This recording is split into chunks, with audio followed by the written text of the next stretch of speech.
ನಮಸ್ಕಾರ ಎಲ್ಲರಿಗೂ. ಅಗ್ನಿಹೋತ್ರ ಅಗ್ನಿಹೋತ್ರ ಹೋಮದ ವೈಜ್ಞಾನಿಕ ಹಿನ್ನೆಲೆ ಹಾಗೆ ಉಪಯೋಗ, ಇದರ ಜೊತೆಗೆ ಸರಳವಾಗಿ ಮಾಡುವಂಥ ಒಂದು ವಿಶೇಷವಾದಂತಹ ಅಗ್ನಿಹೋತ್ರ. ಸೊ ಅಗ್ನಿಹೋತ್ರ ನಿಮಗೆ ಗೊತ್ತೇ ಇದೆ, ನೀವೆಲ್ಲ ಕಡೆ ಕೇಳಿರ್ತೀರ, ನೋಡಿರ್ತೀರ. ಅಗ್ನಿಹೋತ್ರ ಹೋಮ ಶಾಸ್ತ್ರದಲ್ಲಿ, ಅದರಲ್ಲೂ ಕೂಡ ಅಥರ್ವ ವೇದದಲ್ಲಿ ಕೂಡ ಉಲ್ಲೇಖ ಇದೆ. ಸೊ ಅಗ್ನಿಹೋತ್ರ ನಾವು ಅದರಲ್ಲಿ ಬಳಸುವಂಥ ಮುಖ್ಯವಾದದ್ದು ಏನಪ್ಪ ಅಂತಂದರೆ ಕಾಪರ್, ತಾಮ್ರದಲ್ಲಿ ಶಕ್ತಿ ಬಹಳ ಇದೆ. ಸೊ ಅದು ಕೂಡ ವೈಜ್ಞಾನಿಕವಾಗಿ ಪ್ರೂವ್ ಆಗಿದೆ. ಯಾಕೆಂದರೆ ಕಾಪರಲ್ಲಿ ಎಲೆಕ್ಟ್ರೋ ಮ್ಯಾಗ್ನೆಟಿಕ್ ತಂತ್ರ, ಅಂದರೆ ಅದರಲ್ಲಿ ಒಂದು ಕರೆಂಟ್, ಒಂದು ರೇಡಿಯೇಷನ್ಸ್ IP ಇರುತ್ತೆ. ಸೊ ನಾವು ಹಳೆಯ ಕಾಲದಲ್ಲಿ, ನಾವು ಹಿಂದಿನ ಕಾಲದಲ್ಲಿ ತಿರುಗಿ ನೋಡಿದಾಗ ಅಲ್ಲೆಲ್ಲ ನಾವು ಯಾವುದೋ ದೇವಸ್ಥಾನ ಇರ್ಬೋದು, ಯಾವುದೇ ಇರ್ಬೋದು, ಅಲ್ಲಿರುವಂಥ ಬಳಸುವಂಥ ಸಾಮಾನು ಇರ್ಬೋದು, ಪದಾರ್ಥಗಳು ಇರ್ಬೋದು, ಅದರಲ್ಲೆಲ್ಲ ನಾವೆಲ್ಲ ಈ ಕಾಪರಲ್ಲಿ ಜಾಸ್ತಿ ನಾವು ಬಳಸೋದು.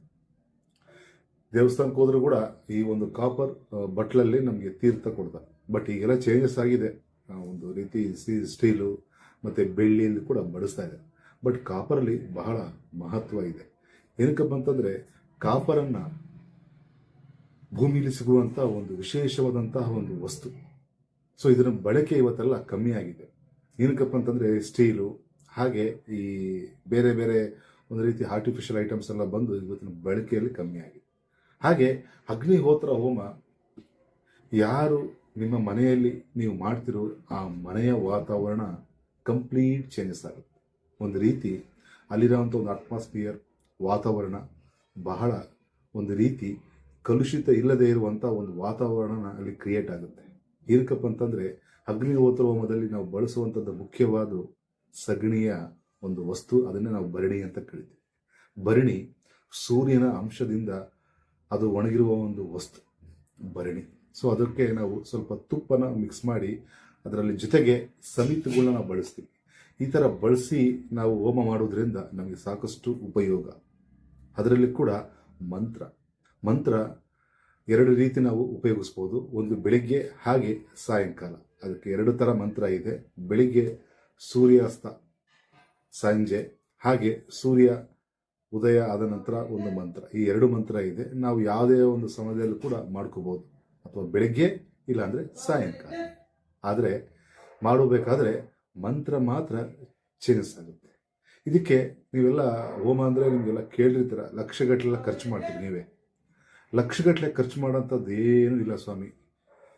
ನೀವೇ ಮನೆಯಲ್ಲೇ ಮಾಡ್ಕೋಬೋದು, ಭಾಳ ಸರಳವಾಗಿ. ಖರ್ಚು ಕೂಡ ಏನೂ ಇಲ್ಲ, ಭಾಳ ಸಿಂಪಲ್ಲಾಗಿ ಲೋ ಬಜೆಟಲ್ಲೇ ಇದನ್ನು ನಾವು ಮಾಡ್ಕೋಬೋದು. ಇದಕ್ಕೆ ಭಾನುವಾರ ವಿಶೇಷ ಅಂತ ನಾನು ತಿಳಿಸ್ಕೊಡ್ತೀನಿ. ಹಾಗೆ ಇದಕ್ಕೆ ಬೇಕಾಗಿರೋದಕ್ಕೆ ಸಮಿತಿಗಳು, ತುಪ್ಪ, ಭರಣಿ, ಮತ್ತು ನಾವು ಕಾಪರ್ ಪಿರಮಿಡಲ್ಲಿ ನಾವು ಮಾಡಿರ್ತಾರೆ ಈ ಒಂದು ಅಗ್ನಿಹೋತ್ರ ಒಂದು ಹೋಮದ ಕಿಟ್. ಸೊ ಇವೆಲ್ಲ ನೋಡಿರ್ತೀರ, ಅಗ್ನಿಹೋತ್ರ ಕಿಟ್ ನೋಡಿ. ಇದೆಲ್ಲ 4 ಮೂಲೆಯಿಂದ ಒಂದು ಪಿರಮಿಡ್ ಶೇಪಲ್ಲೇ ಮಾಡಿರ್ತಾರೆ. ಯಾಕಂದರೆ 4 ಭಾಗದಲ್ಲೂ ಕೂಡ ಒಂದೇ ಕಡೆ ಕೇಂದ್ರೀಕರಿಸಿ ಒಂದು ಮ್ಯಾಗ್ನೆಟಿಕ್ ಪವರ್ನ ಇಲ್ಲಿ ಸ್ಟೋರೇಜ್ ಮಾಡುವಂಥ ಒಂದು ಕುಂಡ. ಇದು ಬಹಳ ವಿಶೇಷವಾಗಿರುತ್ತೆ ಈ ಒಂದು ಅಗ್ನಿಹೋತ್ರದ ಒಂದು ಕಿಟ್. ಹಾಗೆ ಇದಕ್ಕೆ ಬೇಕಾಗಿರೋದು ಏನು ಬಳಸ್ತೀವಿ ನಾವು? ಸಗಣಿ ಬಳಸ್ತೀವಿ. ಸಗಣಿ ಇದು ನಿಮಗೆಲ್ಲ ಗಟ್ಟಿಗೆ ಸಿಗುತ್ತೆ. ನೀವು ಶಾಪಲ್ಲಾದರೂ ಕೇಳ್ಬೋದು, ಶಾಪಲ್ಲಾದರೆ ಸಿಗುತ್ತೆ. ಸೊ ಈ ಥರ ಭರಣಿ ಭಾಳ ಸುಲಭವಾಗಿ ಸಿಗುತ್ತೆ. ಇದನ್ನು ನೀವೇ ಮನೆಯಲ್ಲೇ ಮಾಡ್ಕೋಬೋದು, ಇಲ್ಲ ಅಂದರೆ ನಿಮಗೆ ಶಾಪಲ್ಲಿ ಸಿಗುತ್ತೆ. ಇದನ್ನು ಇಡಬೇಕಾದ್ರೆ ಫಸ್ಟ್ ನಾವು ಒಂದು ಪೂರ್ವ ಹಾಗೆ ದಕ್ಷಿಣ ಮತ್ತು ಉತ್ತರ ದಿಕ್ಕನ್ನು 3 ಇಟ್ಟು ಆನಂತರ ಮೊದಲನೇ ಬಾರಿ ಫಸ್ಟ್ ನಾವು ವಿಘ್ನ ನಿವಾರಣಕ್ಕೆ ಪೂಜೆ ಮಾಡಿದ ನಂತರ ನಾವು ಆನಂತರ ಇದನ್ನು ಆಚರಣೆ ಮಾಡಬೇಕು. ಸೊ ಈ ಒಂದು ಅಗ್ನಿಹೋತ್ರದ ವಿಶೇಷ ಭಾಳ ನಮಗೆ ಇದೆ. ಸೊ ಅದಕ್ಕೆ ನಾವು ಪ್ರೊಸೀಜರ್ ಇದೆ, ಭಾಳ ಒಂದು ಪದ್ಧತಿ ಪ್ರಕಾರ ನಾವು ಈ ಅಗ್ನಿಹೋತ್ರ ಮಾಡಬೇಕು. ನಿಮ್ಮ ಮನೆಯಲ್ಲೇ ನೀವೇ ಮಾಡ್ಕೋಬೋದು. ಇದಕ್ಕೇನು ಜಾಗ ದೊಡ್ಡದೇನು ಬೇಕಾಗಿಲ್ಲ, ಅದಕ್ಕೇನು ಮಣ್ಣು ಇಟ್ಟಿಗೆ ಏನು ತರೋದು ಬೇಕಾಗಿಲ್ಲ. ಭಾಳ ಒಂದು ಚಿಕ್ಕದ ಒಂದು ಜಾಗದಲ್ಲಿ ಕೂಡ ಮಾಡ್ಕೋಬೋದು. ಯಾಕೆಂದರೆ ಅಗ್ನಿಹೋತ್ರ ಈ ಬಳಸುವಂಥ ಪದಾರ್ಥ ಮೇನ್ ಅದಕ್ಕೆ ತಾಮ್ರ. ಅದಕ್ಕೆ ಯಾವಾಗಲೂ ನಾನು ತಾಮ್ರದಲ್ಲಿ ಬಳಸಿ ಅಂತ ಹೇಳ್ತಾ ಇರ್ತೀನಿ. ಏನಕ್ಕಪ್ಪ ಅಂತಂದರೆ ಈ ತಾಮ್ರದ ನೀರು ಅಥವಾ ತಾಮ್ರದ ಒಂದು ಬೌಲ್ ಅಥವಾ ನೀವು ಒಂದು ವಾಟರ್ ಬಾಟ್ಲು ಅದನ್ನು ಒಂದು ದಿನ ನೀರಾಕಿ ಇಟ್ಟು ತಿರುಗಿ ದಿನ ನೀವು ಕುಡಿಯೋದ್ರಿಂದ ಅಲ್ಲಿ ತಾಮ್ರ ಅಂಶ ಜಾಸ್ತಿ ಇರುತ್ತೆ. ಹಾಗೆ ನಮ್ಮ ದೇಹಕ್ಕೆ ಒಳಗೆ ಹೋದಾಗ ನಮಗೆ ಆರೋಗ್ಯದಲ್ಲಿ ಒಂದು ರೀತಿ ಬೂಸ್ಟ್ ಥರ ವರ್ಕ್ ಆಗುತ್ತೆ. ಬಹಳ ವಿಶೇಷವಾದಂಥ ಈ ಒಂದು ಅಗ್ನಿಹೋತ್ರ ಹೋಮ.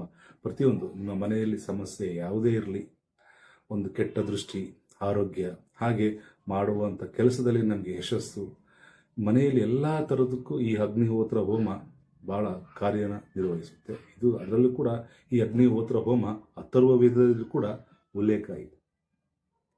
ಮತ್ತು ಈ ಒಂದು ಅಗ್ನಿಹೋತ್ರ ಹೋಮ ಹೇಗೆ ಮಾಡ್ಬೋದು? ಭಾಳ ಸುಲಭವಾಗಿ ನೀವೇ ಮಾಡ್ಕೋಬೋದು.